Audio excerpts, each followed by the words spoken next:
Hey guys, I'm Jeremy VR. I'm a featured and partnered creator here inside Rec Room, and today I'm going to show you how to build the coolest kinds of doors for all your building needs. Now you might be asking yourself, but Jeremy VR, what kind of doors do you have? And I'm glad you asked because I've got big doors and small doors, trap doors, I've got heavy big red barnyard doors. I think someone stole my cows. I've got subway doors and doggy doors, secret hidden bookcase doors, good old saloon doors. I even have some Labradors. Need a door for a space shuttle? I've got one.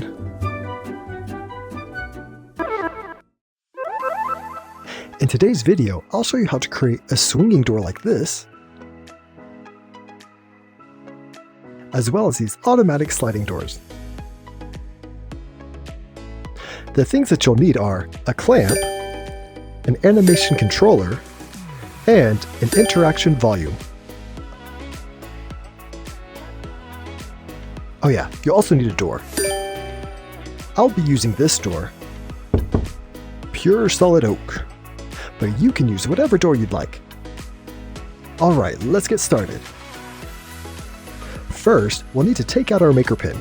To do so, just go to your watch, click on Backpack, and use maker pin. So grab your maker pin and let's spawn in everything we'll need. So looking at our maker pin, let's go to Palette and Search, and we'll search for clamp,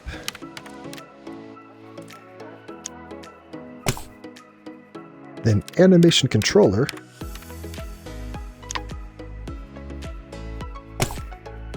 and our interaction volume.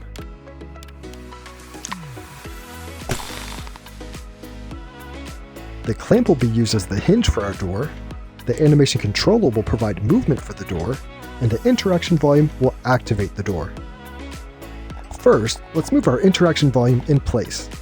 So looking at your maker pin, go to Tools and Move, and we'll select the interaction volume. Now, using the arrows, let's click and drag the interaction volume in place of the handle. And now we can go to Manipulate, and we can adjust our interaction volume. And be sure to make sure the interaction volume covers both sides of the door handle. Now that we have the interaction volume in place, let's move our clamp into the hinge of the door. So let's go to Tools, Move, click on your clamp, and drag the clamp into place. This white box is the pivot point for your door, so make sure you have it lined up exactly how you want. Because the clamp is kind of hidden, I'm going to go back to my maker pin, go to Rotate, and click on the blue ring until I can access the pin. From here, let's connect the clamp to every part of the door that we would like to move. So go to your maker pin, go to Connect, and click and drag the pin to the door. I also have glass, and our interaction volume. Now, with everything connected to our clamp, let's animate the door.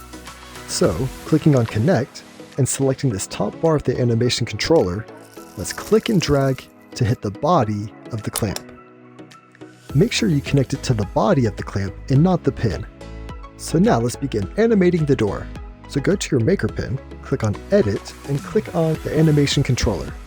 Now, when you look at your maker pin, you'll see the animation menu. To start off, I'm going to go ahead and change the transition settings for in and out from linear to ease. Now let's go to Tools, Select, and click on the clamp. Now let's click on Rotate, and then go back to the Animation tab at the bottom. The 0 is the starting position of our door, which will be closed. So let's add a point to our timeline, and now we have a 1 second point. Because I want the door to open smoothly, I'm going to change that time from 1 second, and I'm going to make it 4 seconds. Now, clicking on the green ring, let's open the door to the position that we want it to be open to. Now that the door is open, let's add another point to our timeline to give people time to enter through the door. I'm going to add 5 extra seconds to allow players to enter into the room. So I'm going to change the time from 5 seconds and make it 9 seconds. And now I need to add the movement to close the door, so I'm going to add another point to our timeline and add another 4 seconds for the door to close. So I'll change that to 13. And to make sure the door starts and ends at the same point, I'm going to drag the point from the 13 seconds back to the 0, go to copy, then drag the point back to the 13 seconds and hit paste. Now we can hit play and watch on the timeline as our door opens and closes. If you find that the door is opening too fast or too slow, or there's not enough time allowed for players to enter the room, you can always adjust the time by clicking on the arrows and changing the time here. And once we're happy with it, we can go to Tools and Done. Now, to make sure the door opens and closes and stays shut until the next person comes, let's go to our makerpen, go to Configure, click on the animation controller, and we will want to turn off looping.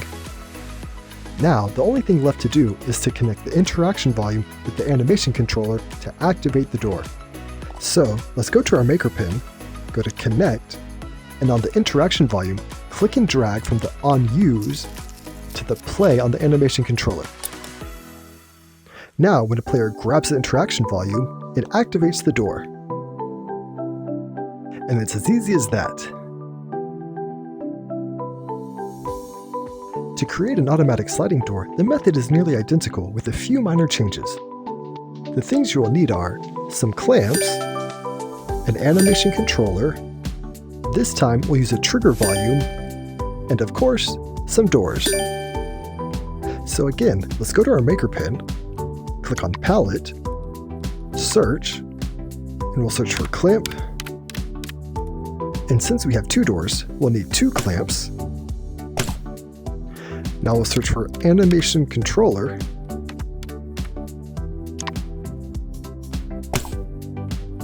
And now a trigger volume.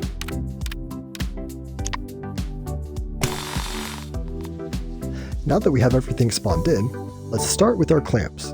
Now going to Tools and Move, I can now move my clamps into place.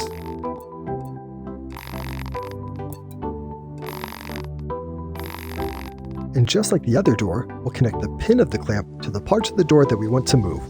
So go to Tools, Connect, and click and drag from the pin to the door, and I also have glass in mind.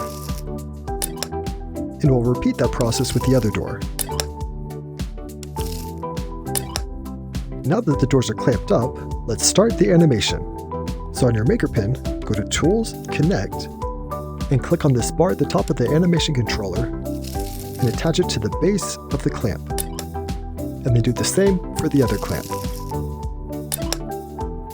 Now, let's go to Tools and Edit, and click on the animation controller. And again, it pulls up the animation menu. Let's start by changing these settings to Ease. Now let's go to Tools and Select. Now let's add our next animation frame. Let's change the time to 4 seconds. And now we'll go to Tools and Move. Now let's click on our first clamp, and dragging the blue arrow, we can move our door into the open position. Now let's click on the second clamp, and we can open that side as well. Going back to the animation tab, let's add another frame. Let's change the third frame to 7 seconds to give players time to enter the room.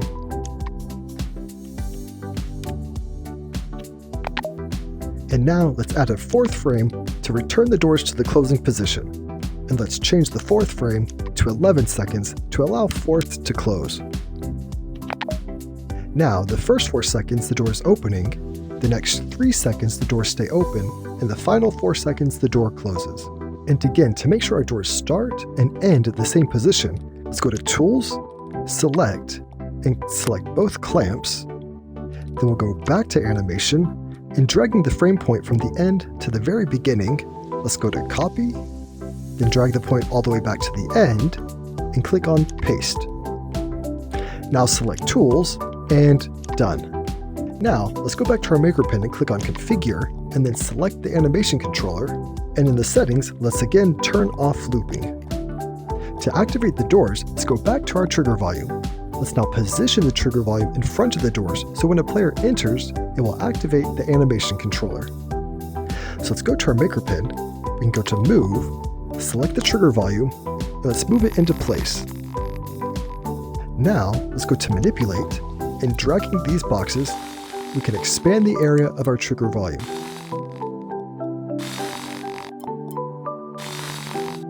And don't forget to extend the trigger volume on both sides of the doors, so players can enter and exit. Now, the final step is to connect the trigger volume with the animation controller. So on your makerpen, go to Tools, Connect, and on the trigger volume, click and drag the Player Enter tab to the Play tab on the animation controller. And now, when a player enters the trigger zone, they will activate the door.